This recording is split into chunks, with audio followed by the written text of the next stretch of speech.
Hello. Welcome back to the United Mates Football Podcast. Today, as ever, I am joined here in LA by my co-host Joe in London. Our old friend and regular contributor to the pod, Yoni, is on the call as well. Likewise, joining us from our hometown. And then we're all thrilled to be in the company, albeit virtually, of a special guest for this show.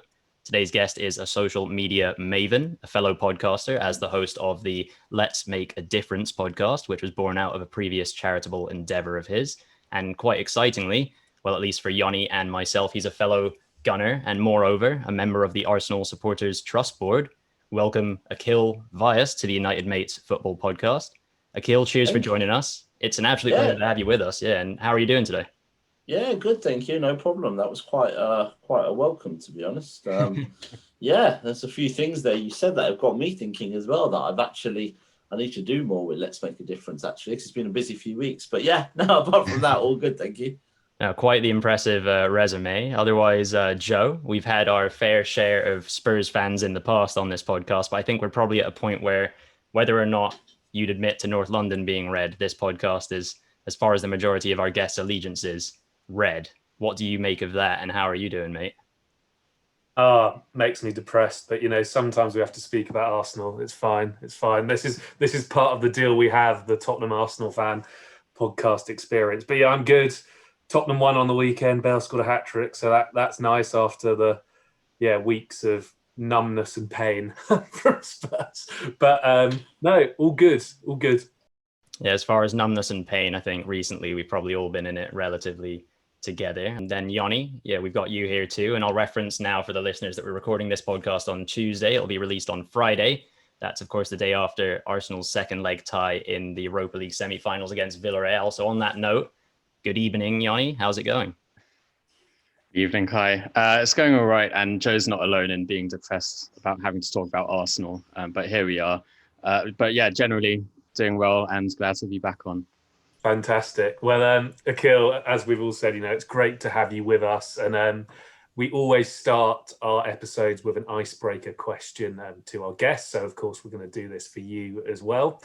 And for today, it's going to be something relating to your background. And given that your body of work, I believe, has recently been in water and its conservation, we're going to flip that narrative slightly because we all know that water is something we can't live without, but today's icebreaker is taking water off the table, quite literally.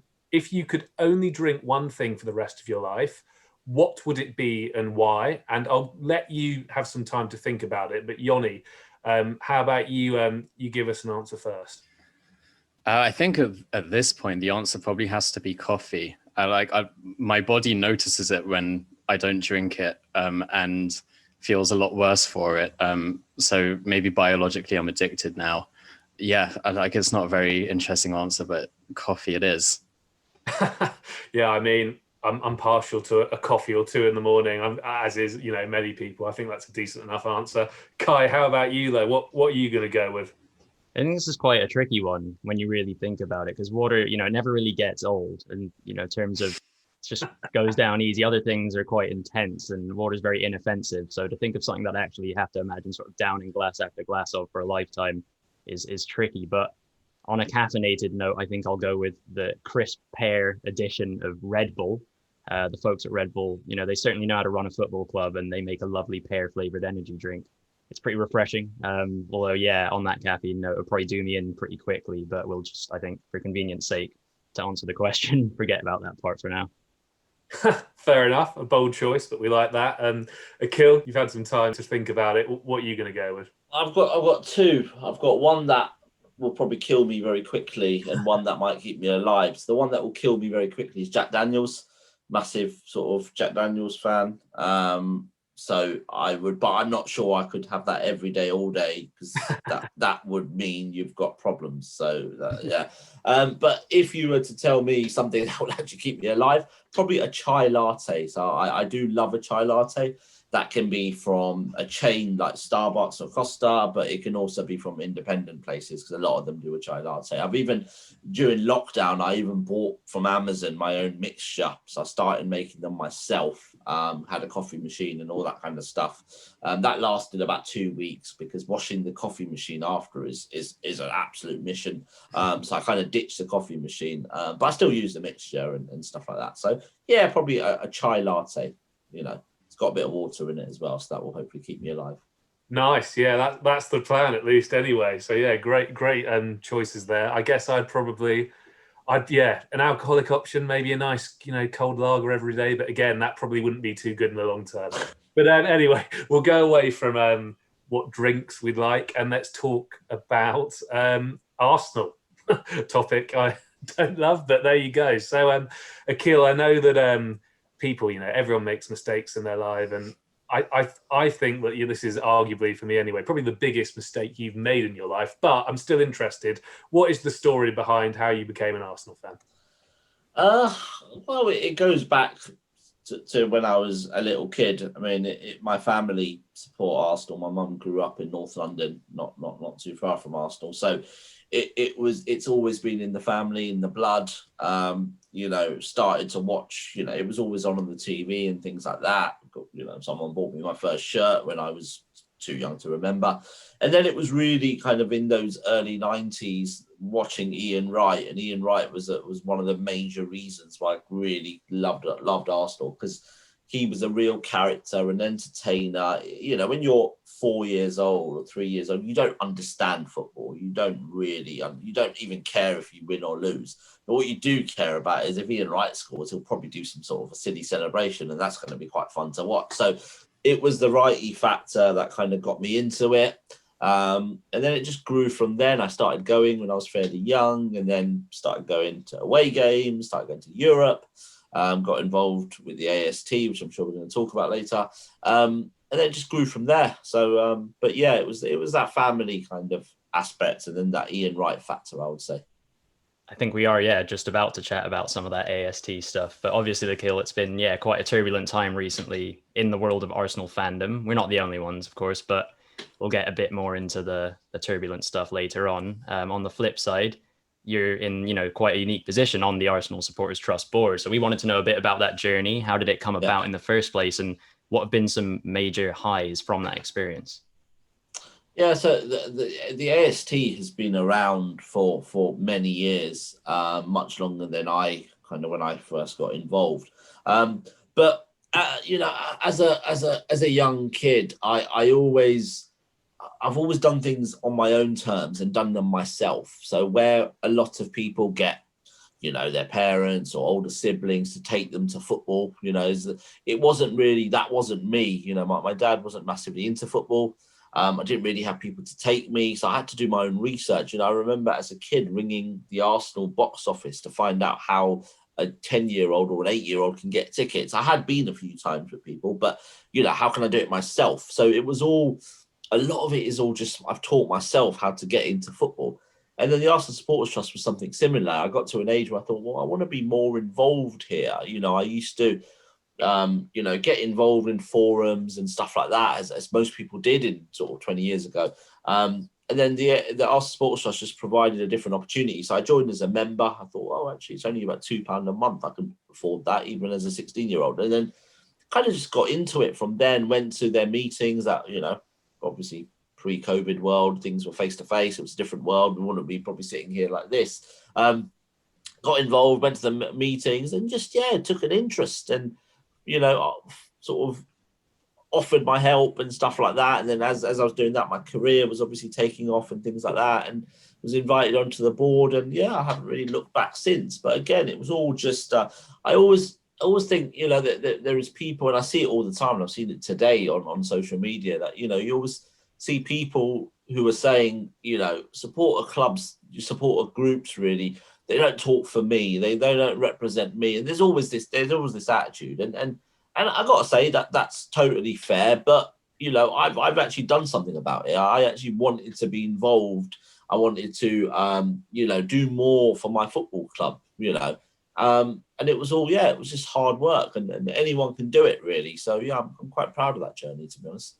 Yeah, and obviously given recent events, the voice of supporters has never been more contentious, never more important than it has been. But just to sort of take a step back from the football side of your life for the time being, and professionally, or somebody who works sort of in the positive aspects of social media, creating content, consulting, and communicating with stakeholders over the platforms. And I'd like to get your thoughts on, given the weekend that's just been in terms of the social media blackout, the Premier League and various other Premier League clubs, individuals have blacked out their social media accounts to take a stand against online abuse.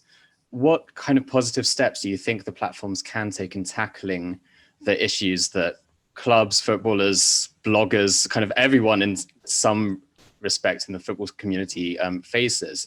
And what kind of communication and action would you like to see if you were perhaps strategizing in this way for Twitter or Instagram or whoever it is?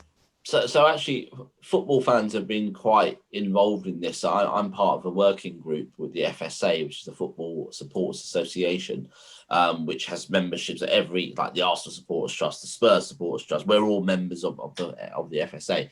So I've been kind of leading a small working group, and essentially we want to change the way people are online and the behaviors and things like that, and really kick out abuse, and whether that's racial abuse, gender, it doesn't matter what it is. We want it to be kicked out, because I personally believe social media is such a beautiful place. When it's used right, you can engage, you can, especially in the pandemic, we've seen it's helped people feel close to their family, friends, even just strangers who have, sort of who have kind of the same sort of interests as you. And you only got to look at, I looked on Sunday night on Twitter, and obviously there was a boycott, so I wasn't actively tweeting. But I saw how many people were talking about Line of Duty, because it was the finale in obviously in England. And it was just amazing to see how people who don't know each other were just talking about their show and giving their opinions. And now in a lockdown, if you're living alone, that is your way of communicating with people. So I think social is such a great thing. In terms of the work we're doing, obviously the boycott was something we supported. We've always said one of our work streams is we'll support what other people in the industry are doing. But there's other stuff. We've got a letter drafted to social media companies. We're trying to get involved in the government online harms bill to kind of have a bit of an impact there as well. And we're also trying to educate our own sort of supporters. I mean, the social media companies say over 70% of abuse is actually not from England, not from the UK, so where the clubs are based. But it's all about educating kind of our fan bases and encouraging people to report things as well. The more you report, the better it is, and all that kind of stuff. And then ultimately, what do we want? I mean, we want social media companies to act quicker. That's for sure, and I think they can act quicker. They do, Twitter and Facebook have been defending themselves. Obviously, Facebook and Instagram is the same company, but they've been defending themselves about how many posts that they've removed before they've even gone live. So you press the submit button, it takes a few seconds for it to go live. It's been blocked then on keywords and things like that. So I'm convinced the social media companies are doing stuff, but it needs to be quicker and more efficient, because you don't want, I'm sure even Joe will admit this, that you don't want people like Thierry Henry to leave social media, because it's a way of engaging with Thierry. It's a way of hearing what he's up to. And it doesn't matter, if he's Arsenal, if he's Spurs, whatever it is. It makes a product a lot weaker. It's something quite nice about being able to see what players are up to in their private time and with their families and stuff. It shows they're normal as well. So we don't want to lose people like that. So yeah, it's really important the companies do better, but it's important we all as individuals, report abuse when we see it and call people out a little bit as well, by reporting it, obviously. Yeah, definitely. We all have a part to play in creating an atmosphere where it's called out and challenged, and also making sure that we behave ourselves. And hopefully this kind of coordinated action does actually lead to some change, because I'm not sure I've seen anything like this on social media before, when so many high profile accounts have simultaneously boycotted for what is quite a significant period of time. Absolutely. And obviously there'll be commercials. I mean, if you pretend you're a sort of marketing director of a big company and you've spent money on adverts, suddenly you're going to think, especially if you're based in sport, you're going to think, hang on, I've just paid Twitter or Facebook X amount of thousands of pounds this weekend when actually hardly anyone was on their social media platform. I want my money back. So it's very small. It will hit the companies, but it'll be very small. It won't be anything big enough for them to really react, but it all matters. It just shows that commercially the social media companies do need followers. I mean, Twitter's following and like Twitter's users has actually decreased over the last few years, whereas Facebook has continued. Facebook had a massive rise and then it kind of went like that, but carried on going. So for people who are listening won't be able to see, I'm trying to show a graph that had a massive spike and then plateaued, but it's still been increasing. Instagram really increased, but Twitter's actually plateaued and starting to go down. So Twitter needs to be really careful because they're not going to get new users if, they're not going to act fast and efficiently. So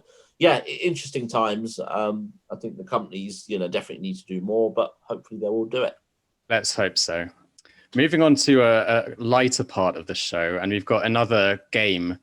Today we're playing Hooray Rich Lads, when I asked the rest of the panel to name the starting 11 from a game of years gone by. Now, this one is a game that has a place in the hearts of Arsenal and Spurs fans alike, and it can be summed up in just a few words. It's 1-1 at Newcastle. I would like you to name the Newcastle starting 11 from Newcastle 0, Arsenal 1 on the 19th of May, 2013. This was the game that secured Champions League qualification for Arsenal for the 16th year in a row. Is this a wind-up or is this a genuine question? I think between the three of us, we can get this. Okay.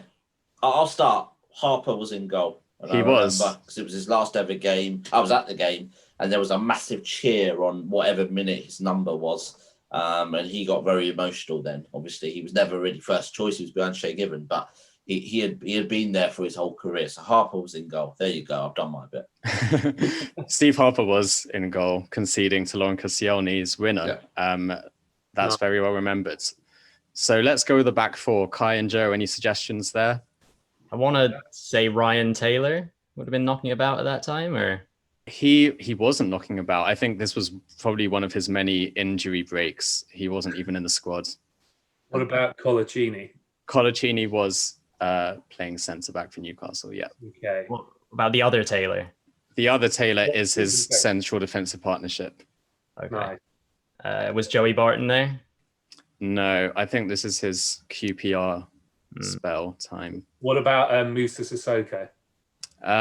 He's not there either. I can only imagine he was injured as well for this game. Ben Arthur played. I think he was one of their better players on the day. Yeah, Ben Arthur is playing midfield for Newcastle. Was Kevin Nolan around then? Was that before his time? No, this was after. I think he was already linking up with Andy Carroll as West Ham's little and large strike partnership. Okay. Speaking of midfielders in West Ham with Diarmi. Sorry, I heard Diarmi there, and Diarmi's still at West Ham at this point. What about Johan Cabaye, Yoni? Cabaye is there. He's in the centre midfield. Yeah. Okay. I think Cisse played up front, actually. Cisse? He did. Yeah. Papis Cisse played. Was Barr at Chelsea or was he still at Newcastle? He just joined Chelsea that January. Oh, no. Gouffran? Yeah, he's up front with Cisse in what looks like a 4-4-2. Nice. God. This is hard now. Jack Tiote, who sadly died a few years ago. Yeah, he's at the base midfield with Johan Cabaye. So you're looking for a right back, left back, and a wide midfielder. Staying in France, Debuchy? Debuchy is there. Arsenal, was going to say Arsenal legend, but that's nowhere near the case. Arsenal player, Mathieu Debuchy, is at right back for Newcastle. So you've said a left back. Double barrel name. I can picture him. He cut a ball across for Cisse. Oh God. Yeah, Younger and Biwa. Was that him? Yeah, Mapu Younger and Biwa. Yeah, that's the fella. He was at left back. Was he left back? Yeah. I think usually he was a centre back, but could play on the left as well, and he was there. He was part of that team with Giroud from Montpellier that won Liga. Yeah, he was. What position are we? So now it's just I think a right midfield or left midfielder. Left midfielder. Yeah. Was Remy Cabella? Remy Cabella? That's a good shout. And a very obscure player, but he's not yet there. Is he French? Because they had so many French players then. He's not French. He's a bit of a club legend at Newcastle. Oh, Jonas Gutierrez. There we go. That's right. Jonas, who had that mask celebration and only ever scored sort of 2 or 3 goals for us to actually be able to see it. But that's pretty good. You got the Newcastle team very quickly there. We've got the Arsenal team up if you want to blaze through that, but if not, we can move on. That will be a lot easier. I think Akhil, wants to. Let's do it. I say that. Was it Szczesny in goal? Yeah, Szczesny. Yeah. Szczesny's in. I think Koscielny. Szczesny scored. Probably Yeah. put Mertesacker next to him. Yeah, Mertesacker is his partner. Sanya. Sanya's in. Left back would have been Gibbs. Kieran Gibbs is at left back. Song guy. No, I think this was his first Barcelona season. Okay, so Santi Cazorla. Yeah, he's in there. Yeah, Oxlade-Chamberlain started. I think Theo Walcott started. Walcott did. Chamberlain's on the bench. Podolski. Wow. Podolski started as the striker, or maybe it was Walcott actually, but one of those was up top. So by that I presume there was no Giroud. Yeah, Giroud was on the bench. Aaron Ramsey. Ramsey is in centre midfield. Yeah. How many we got left?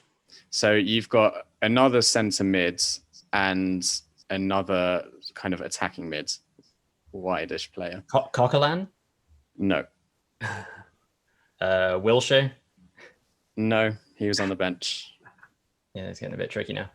Ozil wasn't around then, was he? No. The season after. Any clues, Yoni? The other centre mid is still at the club. Granite? No. Shaq? No, he came after. Wow. Still at the club. That might be a slightly misleading I was on loan. statement.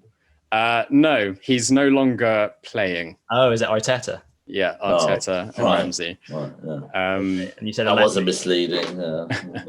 So you're just looking for an attacking midfielder. Was at the we club still for a got long one. time and injury stricken for a lot of his Arsenal career. Not Wilshere. One of Thomas the other ones. Rosicky. Thomas That's the Rosicky. one.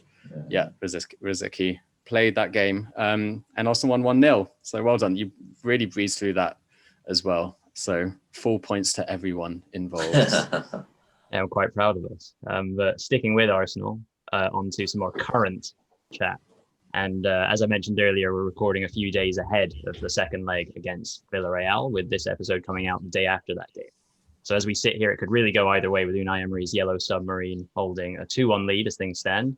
I think rather than predictions, because it'll be after the fact that this podcast comes out, I thought it'd be better to get your thoughts, Akhil, on the potential consequences of a result in either direction, as this is feeling like a bit of a crossroads moment for the team and the club in general. So, Akhil, in your opinion, where would a defeat leave us? And conversely, what could a victory and a European final do for Arsenal? Well, it's funny because 2 weeks ago, this game didn't mean anything if there was a European Super League. Because ultimately, there's no sporting merit in a Super League. So the Champions League and the Europa were non-existent for the 6 clubs. But where does it lead us? So let's take the Super League out. A defeat would be Arsenal would be in real trouble with a defeat. So just to put it into context, Arsenal receive about just over 400 million annual turnover. 25% is from match day revenue. So if you think about this season and last season, it's about 140 million hits that Arsenal, because there's been no fans obviously in the ground. So that's a massive consequence. And not to have European football then really does impact you. Because just from being in the Champions League, you get about 45 million straight away, just from being in there. You can lose every game, but you just get 45 million.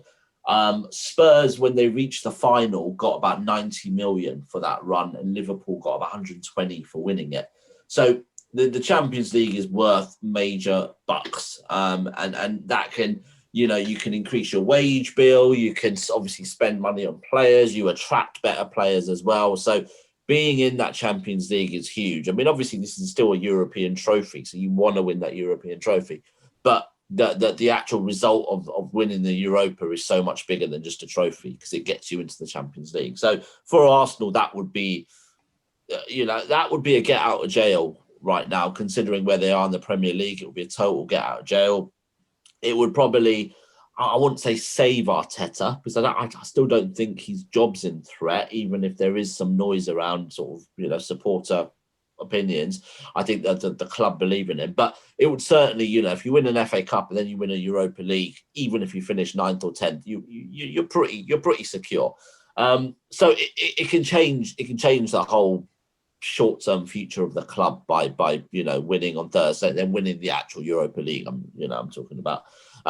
Losing it has obviously the absolute opposite. You're suddenly, to use something that Andre Villas-Boas said about Arsenal when he said that spiral of negativity or whatever he said, which turned out to be total rubbish. I'm going to use another word there, obviously, but it actually would be to not be in any sort of European competition, even the Europa Conference, which is just I don't know. I don't think anybody actually wants to be in there, but you would still get 30 odd million from it. So it's nothing to be kind of laughed at.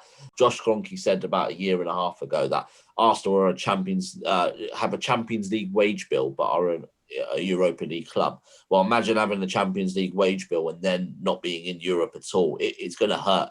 And that's even with the fact that, a lot of Arsenal players will be off the books this summer. So Mesut Ozil will be off the books. I know he's gone already, but we're still paying. Shotron Mustafi. There's a few others, obviously. A few others might leave.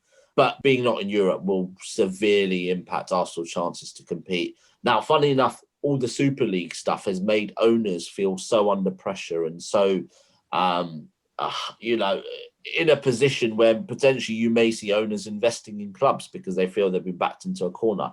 That could happen. It could save Arsenal a little bit. But let's presume that won't happen. It's never really happened before. KSE have refinanced debt and things like that. But essentially that's, instead of owing the bank, Arsenal owe KSE. So that might be a couple of mortgage holidays. It might be better interest, but you still essentially owe KSE. So it's not putting money in strictly. So providing that doesn't happen, if Arsenal aren't in any sort of European competition, you can't see any big signings unless there's ownership, investing in the club, which, we don't know if that will ever happen. So it's the two extremes. It really is the two extremes. Yeah, as you said, Akhil, and I tend to agree, it seems unlikely that whatever happens on Thursday, Arteta will be sacked or will find a new manager. Obviously, it's been like an extremely difficult season for a number of reasons, but one of the reasons that Thursday means so much is because Arsenal's league form has been so poor, and Arsenal currently sit in 9th in May, which speaks volumes. After so much optimism following the FA Cup final last year around Arteta, what do you think has gone wrong for him? And what do you hope to see from him if he does stay beyond the summer? Well, I think there's been a couple of individual sort of players where, Aubameyang, since his contract just hasn't looked up to it, has had injuries and obviously had malaria recently and things like that. But all season, this is his lowest goal scoring season in since pretty much he became a bit of a name. So it's with missed goals, with Arsenal, we've lacked goals this season. Lacazette is not going to get you 20 goals this season. I think he's actually overachieved Lacazette, but without that Aubameyang 20 goals. I mean, remember Aubameyang was bought because Alexis Sanchez was moving on, and Sanchez was a 20 plus goal scorer every season. We got Aubameyang to replace Sanchez's goals because we knew how important it was. Now, if Aubameyang's not scoring those goals, then you are really suffering. I think the injuries to Thomas Partey and Kieran Tierney have been really impactful. I think they're two big players. Partey was obviously the big signing of last summer on the final day. And Kieran Tierney, you've seen when he plays, he just offers something completely different. We're a massive threat on the left-hand side with Kieran Tierney in there. So I think those three individually. And then I just think, sometimes Arteta's taken risks and they haven't quite worked out. Playing a false number 9 in the first leg against Villarreal was an example. It didn't work. And a couple of times Mikel has sort of gambled, and he's obviously learning on the job. He hasn't got that experience to kind of look back on, and he is learning on the job, and he's learning from experiences that he's seen through Pep Guardiola's eyes or Arsene Wenger's eyes. So he needs time to learn. I think he's in that patch in November time. Arsenal won at Old Trafford, which was at the time, we thought that was going to be a real game changer, and Arsenal could suddenly compete in these big games because we were pragmatic, we were well drilled. Man United didn't look like they were going to score at all. But even if you think of that game, it was a penalty. Hector Bellerin won the penalty. Aubameyang. So apart from that, there wasn't many chances. So that was a sign of things to come. That actually then we really struggled to create. You think of that. I mean, Villa at the Emirates absolutely outplayed us. We think about that Wolves game, Leicester, Burnley, when we lost 4 or 5 in a row, whatever it was. And that was a bit of the season where we lost it. If we had got points there, then we might still have been 6th or something like that and into Europe, and it would have been a little bit kinder. But that period was when we completely lost it. We absolutely lost that from after the Old Trafford game to Boxing Day when we played Chelsea, completely lost the plot. And I think everything he tried to create goals in this team wouldn't work. He tried Pepe, he tried, obviously Saka's been a great player. Emil Smith-Rowe wasn't really in the team by then. Aubameyang sometimes didn't play Aubameyang. Tried Lacazette, did this. Nothing he did worked. And that's quite a lonely place for a manager when that happens. And then you felt like on Boxing Day was a final throw of the dice a little bit. Like, let's because we had Chelsea, then we had Brighton and West Brom. And you thought that, the Chelsea game's a free hit, but that Brighton and West Brom game, you lose those two and he probably wouldn't be here now. So Chelsea was a free hit in a way, but because it was a free hit, he tried Emil Smith-Rowe and he tried, the younger players. Obviously, Martinelli was on the bench that day, but he had played in the cup game against City a few days before. So it kind of just fell into his hands a little bit. And then obviously those younger players haven't looked back since. But yeah, it's the absence of key players, losing Aubameyang's goals, and then just that lack of experience, to be honest. So what do you think is sort of the next stage for Arteta development-wise as a coach looking forward to next season? I think, he's developing an identity. I think he needs players who can sort of, play in his identity. We have seen players that maybe have struggled. He needs fitter players. He needs those, Partey, Tini to be fit. And then he kind of needs a plan B, I would say. He needs a plan B when things aren't working. He plays up from the back, and I'm not too bothered about that. And I know it's sometimes very nervous when you see things. But remember, at the start of the season, Arsenal scored 2 goals that I thought were just fantastic, both from the back. One was in the Community Shield, and one was against Fulham. Very similar goals, into the midfield, into your right back into your midfield across Aubameyang, bang, and it worked twice. And you thought, "Oh, this looks good." The way we played against Fulham on that opening day. But then when it stopped working, what was the plan B? There probably wasn't one. So I think that's what he needs to develop. There are days when I miss players like Olivier Giroud just all the time, because you just feel actually he would have been a perfect person in some of these. When we are, pragmatic and give the opposition the ball, you got to then make it count when you have the ball. And Olivier Giroud can just get you further down the pitch by winning fouls and things like that. So it's that plan B that he has to work on. But, he has to, work on kind of, coaching these players more. And he didn't have much of a pre-season last year. The pandemic was in full flow. You got to say he's been very unlucky. So hopefully a proper pre-season. Looks like we won't be going on tour or anything like that, so he'll have proper time with those players. Let's hope that will help him. Well, yeah, like everyone's been saying, it's been an interesting season for Arsenal, but as a Spurs fan who's desperate to see my team win a trophy, you might be getting another one in the Arteta reign sooner rather than later, which I fear. But anyway, enough about Arteta and the team. Let's talk a bit about the Arsenal fans. So obviously, over the last few weeks, football's been it's been a crazy time to be a football fan, especially of a Big Six team, with all the news regarding the ESL. And obviously, as you very well know, Akhil, Arsenal fans have been one of the number of teams to hold and I'll say this as a Spurs fan, a very impressive protest against the whole situation. And I know you've been part of a lot of the stuff that's been going on. So I guess from your position on the trust and just as an Arsenal fan, how proud have you been of the Arsenal supporters and how they've reacted to all these sort of latest developments in football?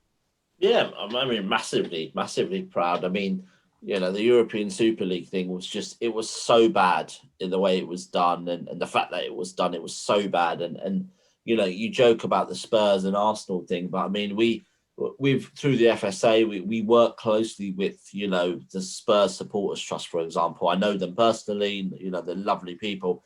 I wouldn't say that too much to their face though, but we have great banter as well, because it's usually Arsenal that historically have been better, so that's good as well. But we kind of it's shown that we were all in it together. You look at Man United and you look at Arsenal, both ownership issues. You look at what Spurs are going through.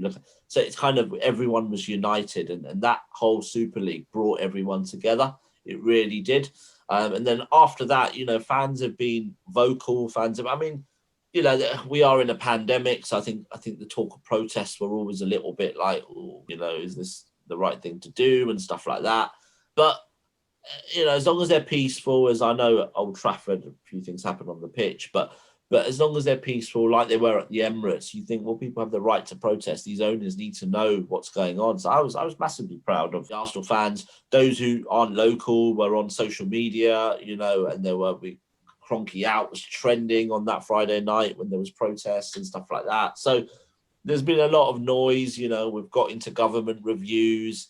We've got the whole world talking about it. The media coverage has been really, really strong. So I think collectively, every Arsenal fan, or every football fan actually, has done their job well. And that could be just by issuing a tweet. It could be by, doing something more. But yeah, absolutely, really proud. Well, yeah, I think one thing we can all agree on is it has been somewhat refreshing. It took this negative kind of situation to arise in the first place, but the reaction to the kind of capitalist greed from the top levels of these clubs has been, refreshing in some way. But in light of the recent European Super League debacle and protests from fans against club owners, we kind of want to run with that vibe, but on the more humorous side of things. We've got a little bit of a final game before we wrap things up, and football has a funny way of igniting people's passions and moving away from the boardroom. There's nothing like the rivalries between certain clubs and their respective supporters.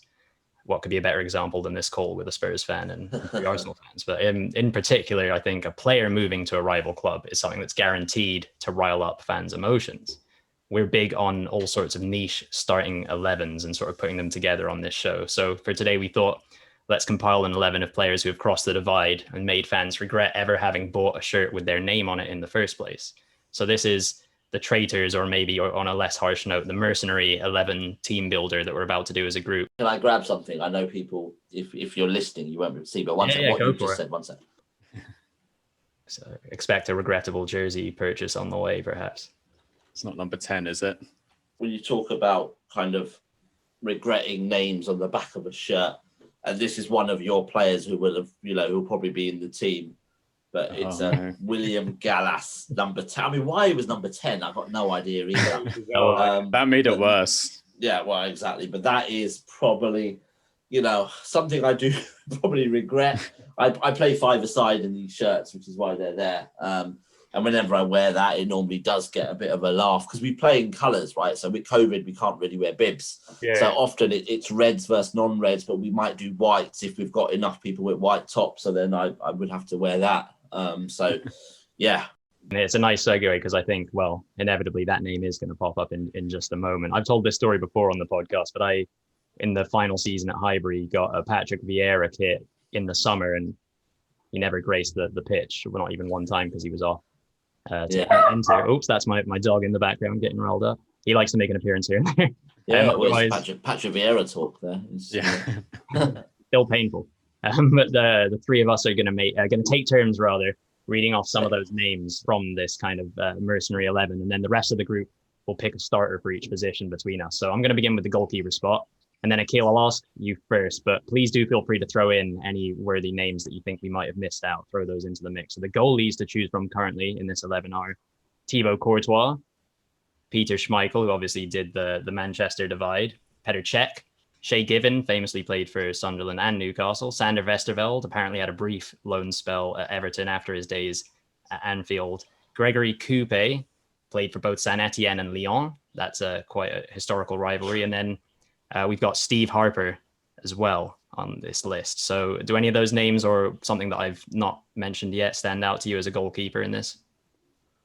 You left out Pat Jennings, who obviously played for Spurs and Arsenal.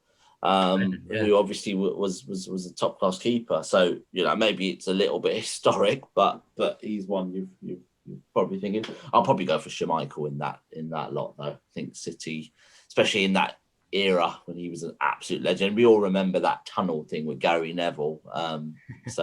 But yeah, I'll leave it to one of you guys to pick. I'll throw it over to Joe then first. How do you feel about the goalkeeper position? Yeah, and I remember the Schmeichel clip. I don't know. Courtois seemed to show quite a bit of lack of class. I know he didn't go directly, but that one, I imagine Atletico fans weren't too happy with that. So yeah, maybe I'll throw Courtois' name into the ring. Yoni? Yeah, I mean, Courtois, Schmeichel, and Cech were the only ones who you probably say were actually first choice for both of those rival clubs. But I think for me, the kind of Gary Neville animosity in that clip probably does swing it in Schmeichel's favour. So yeah, I'll go with Schmeichel. All right, Schmeichel's locked in. Joe, pull up the right backs. Nice. Yeah, this is where it gets interesting. Firstly, we're going with a noughties defender with one of the best beards ever in the Premier League. Abel Xavier went from Everton to Liverpool.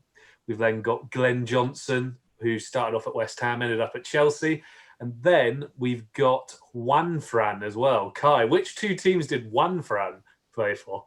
He, I think, lesser known, played for Real Madrid and then was a bit more famous for winning the league with Atletico. So again, a bitter rivalry that is the same sort of Thibaut Courtois journey. For our Spanish fan base there. Akhil, out of those three, is there one that stands out as the biggest traitor? Don't know. They're all sort of... Glenn Johnson, maybe, because he left. That was when Chelsea had a lot of money, so they threw some money at people and stuff like that. But I don't know. Glenn Johnson, maybe. Glenn Johnson. Okay. Yoni, Kai, what do you think? Yeah, I think Johnson, because he sort of crosses the Chelsea-West Ham divide, and also Chelsea and Liverpool as sort of Champions League semi-final perennial rivals. So I think he gets it on a couple of counts above the others. Nice. Kai, are you going to confirm that? Or are you going to stick another name in there? No, I think Abel Xavier's career stands out more for his cool hairdos than the kind of ire that he created between the Merseyside clubs. So why not Glenn Johnson? There's a famous story of Gaza with the sort of little play gun trying to shoot him as through the window or something like that. I think that's about all he's famous for as well. Yeah. Yeah, they're not the first to be on the end of one of Gaza's pranks. No, it's not. But moving on to centre-back, and now there are lots of names. I want two from this list. A lot of familiar faces here. Start off with Sol Campbell, William Gallas, David Luiz, Rio Ferdinand, Bonucci, Mats Hummels, Mikael Silvestre, and Jaap Stam. Feel free to throw in any other names, but Akhil, what stands out for you there? Well, obviously the big man, Sol Campbell. If Sol's not one of your centre-backs, I'm leaving this call right now. The way he done it, beautiful, wasn't it? I'm staying, and then suddenly a press conference called at Arsenal in the Colney. People thought it was going to be Richard Wright. There was only 3 or 4 journos in that room, and they were all like, with respect, if it was today, it wouldn't be Sky Sports or the Times in that room. It would have been sort of, goal.com or someone like that, which, fair play to them. I've got friends there. But that was what we're talking kind of thing. Like it was, and then Sol comes through the trees and it's just, and then he wins a double in his first season. So Sol definitely. I'll probably go Rio Ferdinand because Leeds and Man United have got a massive history and he went for big money. And, he was a legend at Leeds before he went to Old Trafford. So I would say Sol and Rio, which obviously was England's 2 centre-backs in several major tournaments. Yeah, I mean, if we go with this, it's a pretty strong England's back 4 so far. Kai and Joe, any disagreements there? I mean, Gallas maybe would be, a temptation. And then the Bonucci thing is what, Juventus and Milan, and then he went back to Juventus. Hummels, again, actually did the same thing. I think he started at Bayern and then, did Dortmund and then Bayern, and then maybe even now is back at Dortmund, which is bizarre. But yeah, why not? Especially since, Campbell's got to be in there because otherwise Akhil's leaving. So Rio can join him. Yeah. I'll move on to the left backs, and maybe I'll do it in reverse because I'll end with the name I was going to begin with for some suspense. But we've got this is a bit of a tenuous one. Julio Arca was known to play at left back. Obviously, I think a bit more celebrated for his role in the middle of the park. We've got Gabriel Ainse, who played for both Marseille and PSG. Liam Ridgewell, who played for Aston Villa and Birmingham. Alexander Kolarov has played for Lazio and Roma. Jack Colback, Sunderland and Newcastle. And then we'll finish with the man who was involved in that William Gallas deal. We've got Ashley Cole. Akhil, who's the left back? The funny thing about Gabriel Heinze is he tried to do it again then, didn't he, when he was at Man United and Liverpool, and then Fergie blocked the move. So not only did he do it once, he clearly loyalty doesn't go strong in his family. It has to be Ashley Cole. It has to be just the way it all happened, the hotel room, Peter Kenyon, Jonathan Barnett, Jose Mourinho. It's that the way that all happened. Ashley was an invincible. He was an absolute legend at Arsenal, and it all went wrong somewhere. And yeah, he was the best left back in the world at that time as well. So Ashley for me, but Gabriel Heinze is close just because he tried to do it again. But Ashley for me. Yeah, I'd forgotten about that trying to move to Liverpool situation with Ainse. But Joe and Yoni, is it much of a discussion? Is Ashley the guy? I think so. I mean, Kolarov playing for Lazio and Roma is potentially insane, but he didn't go directly. But yeah, it has to be Ashley Cole. Makes it a nice English back four as well. Mm. Yeah, no disagreements with any of that. The whole story about him sort of nearly swerving off the roads, just everything about it was that kind of mid-2000s image of a spoiled footballer, plus being like a very high-profile one at that, looking to get a move to a newly rich club. It fits the mercenary brief perfectly, I think. Nice. Well, there we go. Ashley Cole's in our team. Turns out he's actually a really good pundit. Who'd have thought it, eh? But on to the right midfield we go, and we've got a few options. We've got Luis Figo. We've got David Bentley, one of the best goals scored at the Emirates of all time, of course. Nicky Barmby, another one in the Abel Xavier, Everton to Liverpool, noughties transfer stories. We've then got Willian, another Arsenal-Chelsea one. And Simão, the Portuguese winger as well. Who are we going to go for, Akhil? Well, Figo was what I thought straight away before you said it. I know it wasn't a local rivalry, it was Real Barca, but you remember how annoyed Barcelona fans were, the pig's head at the new camp, or maybe at the back. Yeah, it was at the new camp, I think. So yeah, I think Figo for that move at that time, that was pretty big. Brave boy. So yeah, Figo for me. David Bentley, if he was any good, I might reconsider, but he's not. So Figo. Yeah, no, I can't disagree with you with that. I did love that goal he scored. But yeah, Kai, that was a great goal, but yeah. Kai and Yoni, are you guys going to go for Figo too? Yeah, obviously, Joe, I made the ill-fated mistake of letting you take my other season ticket to accompany me to that 4-4 game at the Emirates when Bentley did his thing and Almunia did his thing at the same time. But Figo, we've got another Portuguese guy in there, Simão, who apparently played for both Barcelona and Espanyol. Bit of a tasty rivalry there, but yeah, Real Madrid to Barcelona or the other way around it's a big deal. Figo's the guy. What about Yoni? Yeah, if there are fans back in the stadiums next season and Willian gets a piece of butchery lobbed at his head while he tries to take a corner at Stamford Bridge, then I might reconsider. But for now, I think it's got to be Figo, just on the basis of everything you said already. Moving on to centre mid, and there are so many options here, so I'm just going to list through them. Frank Lampard, Michael Carrick, Owen Hargreaves, Cesc Fabregas, Stephen Defoe, played for Standard Liège and Anderlecht, Lee Clark, Clarence Seedorf, João Moutinho, Luis Enrique, Paul Ince, Nigel Quadri, Emre, Andrea Pirlo, Marcos Llorente, Lassana Diarra, Danny Ceballos, Lee Cattermole, and Craig Gardner. A really eclectic mix there. Akhil, any names that jump out at you? Stephen Defoe does, because that's a big rivalry out there. A lot of what you said they didn't go directly. So, Cesc Fabregas, for example, stopped off in Barcelona before he did the move. A couple of the others you mentioned, I just thought, yeah, they were moving to rivals, but there was always a reason for them, or they stopped off elsewhere. So Defoe would be one. The other one, I see Frank Lampard, I didn't see that as a. I think when a player goes at the end of their career, and that's why the Willian thing as well. If a player goes at the end of their career, they've played their peak somewhere. That club generally aren't too upset to lose them, and I don't think Chelsea were too bothered losing Lampard to City for a season or two. So come back to me on the second one. All right, Joe and Kai, any other names there? Craig Gardner, just love the Midlands.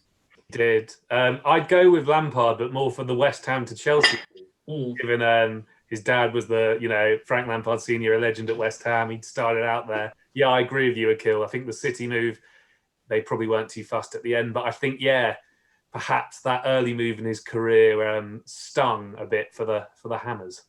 On Defour, I've just done a bit more digging, and I guess he went from Liège to Anderlecht, and it looks like a home game in Liège. The fans have this banner that spans upwards from the first tier all the way to the top of the second tier, and it's an image. It says "Red or Dead," and it's not Freddy Krueger, it's Jason with a sword holding the decapitated head of Steven Defour. So that clearly was quite a big deal in Belgium. So I think he's got to be one of them. Otherwise, I would throw Lassana Diarra in there, because not only did he do Arsenal and Chelsea, but he also did PSG and Marseille. But again, I think I'll leave it out there for Steven Defour's partner if somebody has a strong opinion. Even someone like Mario Götze, the way he went from Dortmund to Munich was quite, they were in the Champions League final and all that, and it was all done a bit, it was a bit messy. He's a shout, but happy to go with whoever. I think the Götze one hurts even more, because there was a short while when Arsenal fans really convinced themselves that he was coming to the Emirates. I remember being a weird game in the Champions League where I think he might have picked up an injury in the first half for Dortmund, and Arsenal fans gave him a standing ovation as he was, subbed off, because we were just convinced he was going to be our guy, which is quite cringeworthy now that we think about it. I think Götze we were going to throw him in on the wing possibly as part of this 4-4-2, but maybe Yoni, just for the sake of it, how about you just weigh in with a partner for Defour? I like Diarra because Defour and Diarra is very just places me back in around 2010 when they were both sort of youngish prospects in Europe. Blimey. Okay, Defour and Diarra. I like it. I've talked myself into it now. Let's do that. Diarra, as you said, had two instances of that. So yeah, even more Arsenal heartache with that one, given that we let Flamini go on a free at the end of the season, and by that point Diarra decided he'd had enough and probably would have been the perfect replacement. So we got Defour and Diarra in the middle. Onto the left midfield, Götze is going to be an option alongside Joe Cole, who of course played for West Ham and Chelsea. And then we've got Nico Kranjčar, who back in Croatia played for, I think, Hajduk and Dinamo Zagreb. We've got this one, who knows how bitter the rivalry is, Damien Duff, Chelsea and Fulham. And then we've got Bolo Zenden, who played for Sunderland and Middlesbrough. Yeah. Akhil, what about the left midfielders? I would go Götze, I think, actually, hearing the name, just because it was a time when Dortmund were trying to build. They were in that Champions League final. He didn't play. Was he injured in the stands or something like that? And it was all a bit, it was just very political and messy. So I would go Mario Götze. Yeah, I think, again, from outside of the Bundesliga, we all would have hoped that he might have gone elsewhere besides Bayern, where it not serves him right or anything, but didn't work out in the end. Joe, left midfielder? Yeah, Götze. It's got to be him. I'm happy he didn't go to Arsenal. I remember he was linked with Arsenal a lot, but yeah, it's got to be him. Yoni? Yeah, well, we ended up getting Thomas Eisfeld, which caused a bit of a Twitter storm that January when it was Arsenal signing a young, exciting midfielder from Dortmund.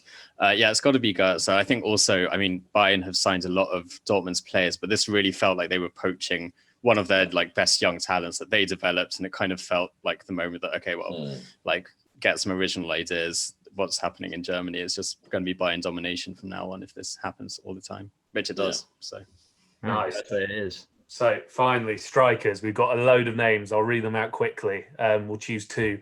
Tevez, Adebayor, Van Persie, Defoe, Michael Owen, Crouch, Glenn Murray, Ronaldo, Cantona, Alvaro Morata, Zlatan, Colin Kazim-Richard, Andy Cole, Vieri, Kenny Miller, Mario Balotelli, Kevin Phillips, Lewandowski, Michael Chopra, Javier Zaviola, Crespo, Alan Smith, Griezmann, and last, but certainly not least, Dwight York. I mean, Akhil, we've thrown a lot of names at you there, but then I imagine there's probably one or two that stand out. Yeah, there's probably more than that as well. Higuain has played for two big Italian clubs. I think Carlos Tevez certainly does, just because, again, the way it happened. I remember him getting clapped off at Old Trafford when they're not sure if they'll get to keep him, but he's done well there, and then he ended up at City. The whole welcome to Manchester sign with Carlos Tevez. So I think Tevez is probably one I would pick. And then obviously, I mean, Adebayor didn't do it direct, but his move to City was just as bad, and we had that celebration and all that, and then to go and play for Spurs, get sent off as well at the Emirates when tackling on Wilshere, so that was all happening there. I think, or it might have been Cazorla actually. So I would say Tevez, but you think like Ronaldo, Ronaldo, played for both Milans, and like Zlatan as well, who's played for both Milans, and you think that's pretty, but yeah, Tevez and Van Persie, what a but let's go Adebayor, just because I think he hasn't really made friends anywhere he's gone. So yeah, I think that's a fair shout. I don't know, Yoni or Kai, if you want to just add a couple more names there, but I think Tevez and Adebayor sounds a pretty good strike partnership for the Traitors 11. For Ronaldo, not only did he do both Milans, but he also did Real Madrid and Barcelona as well, which doesn't do him any favors in this selection unless he's trying to get in the team. And then, funnily enough, Kazim Richards, I think once upon a time dubbed the Coca-Cola Kid, because was it a team won a competition to get some money for their team to sign a player? It might have been Brighton or Sheffield United, one way or the other. And then he did Fenerbahce and Galatasaray. I think he's even played in Brazil and the Netherlands. So he's had quite a cultured journey along the way from Brighton. But I guess maybe, I'll just go with, Adebayor. Yeah, I'll stick with Adebayor. Who can forget that celebration? Arsenal fans ripping seats out of the Man City stadium to throw at him. What do you think, Yoni? I mean, I can't argue with either of those. And they were a strike partnership for a while at City as well. Like, they have actually played together, so it makes sense. I'll make a case for Alan Smith, because I think in terms of the furore that surrounded that transfer, it's maybe the most analogous to the Sol Campbell one, in the sense that I think he said before he's like, he'll never play for United, and then this summer he was sold. He was a hero at Leeds. Yeah, he was a total hero at Leeds. Yeah, he was. He was their boy, and then he left the second that they got relegated. And it wasn't even his fault. It was that United entertained offers, and Leeds United, that is, and Manchester United were the only club to offer anything close to what they valued him at. And so he was almost forced there, and obviously got a lot of flack for that. But I'll make a case for him. But if you both think Tevez and Adebayor, then I'm more than happy to go with that as well. Nice. Well, we can have Alan Smith on the bench cheering from the sidelines, and then just to wrap it up, we'll have George Graham as the manager. The Arsenal and Tottenham connection. So that ends things. You can have Jose Mourinho as his number 2. Yeah, I mean, obviously Arsenal too classy to ever hire Mourinho, but everybody else seems to have to go. So very true. Roma's the latest victim of Mourinho, it would appear. But anyway, I think that will, on that Mourinho note, this is probably where we'll wrap things up for today. So a big thanks to my co-host Keitel. Obviously a massive thanks to Yoni as well. And then a special thank you from all of us to Akhil for being such a great guest. We hope you've enjoyed yourself. And also, how can our listeners best follow you? Yep, so they can follow me on Twitter at 10Akhil. And if they are an Arsenal fan and want to know more about the Arsenal Supporters Trust, then it's AST_Arsenal on Twitter, or arsenaltrust.org is the website. Thanks again, Akhil. Yeah, no problem. My pleasure on our end. Yeah, appreciate it. As for our end of things, if you enjoyed this show, please do subscribe wherever you like to listen to your podcasts. Check us out on social media too. We are at United Mates FP on Twitter, Instagram, and Facebook. We have a website featuring pretty much everything that we get up to, including some great articles as well. And then if you happen to feel like putting some faces to these voices, find us on YouTube. Just look for United Mates Football Podcast. Don't forget to hit that subscribe button while you're at it. Until next time, everyone, take care of yourselves and take care of each other. Goodbye.